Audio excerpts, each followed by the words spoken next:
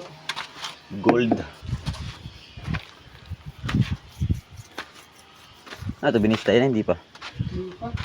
Alam ko binistay na, puro bato pa eh.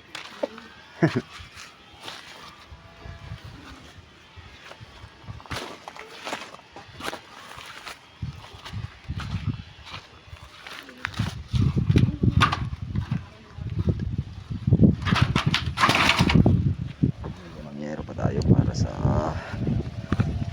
sunod na gagawin dito. Yan sa area na yan. Nalagay natin dyan bahay ng kabayo. Ngayon natin katulong dito sa bakong kabayo. Merong bilungan.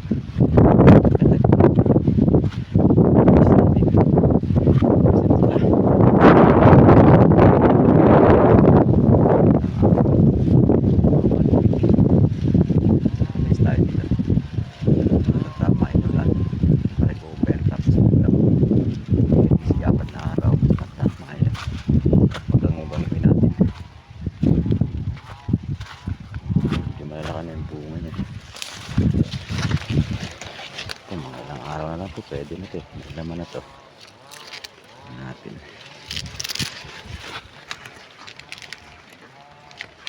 Ayan o. May laman na. Ay, gandahan ito. Puti pala ito. Hindi ito sweet corn. Ayan o. Dagkitan pala ito. Puti pala dito yung nasabing yung yellow corn. Hindi ko na ako nagtanim yun. Wala ako dito na matagal ko lang hangga yan, naka-recover si Manda. Kala ko nung una mamatay na yan.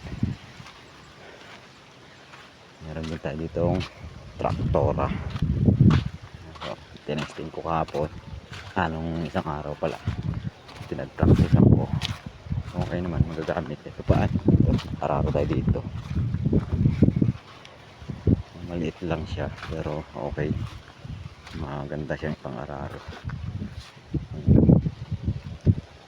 Kahit paano meron na rin tayong pang-araro kahit maliit na taniman lang. Matagal dito na stock. Ano lang natin paandar.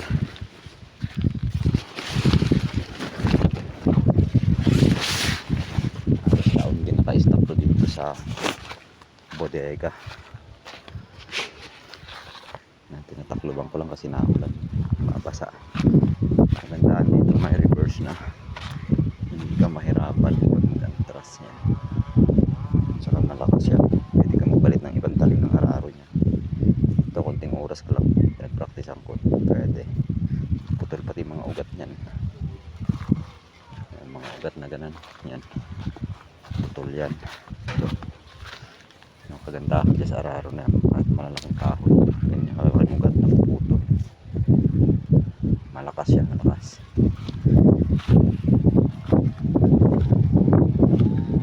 Yunti, malilinis natin ito buong part. Malawak, malilinisin natin yan gaya nito. Matambak na basura pa. Yung kabila dyan, yan. Kita nyo yung sumipilta natin kanina, malinis na dyan.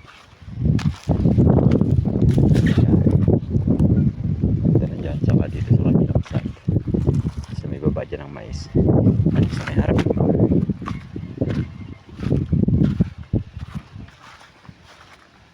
Hindi tayo lalaglag.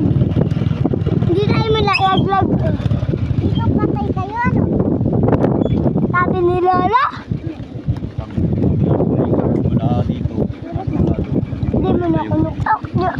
Hindi mo na ako ayak.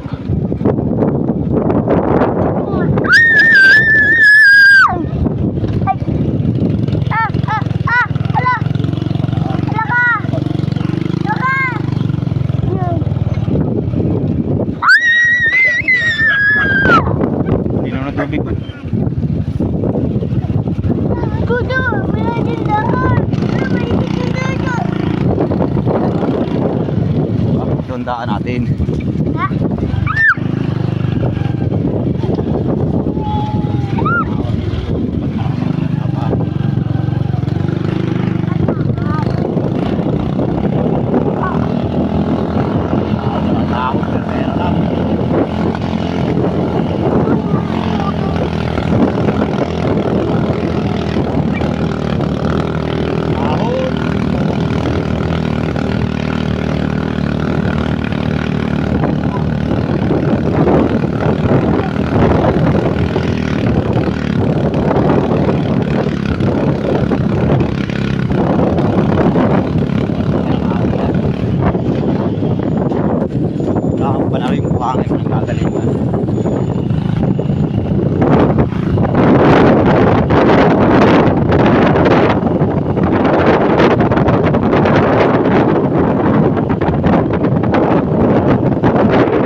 nanggagaling nandito nanggagaling yung buhangin, kinakarga ng ating kabayo papasok doon sa loob.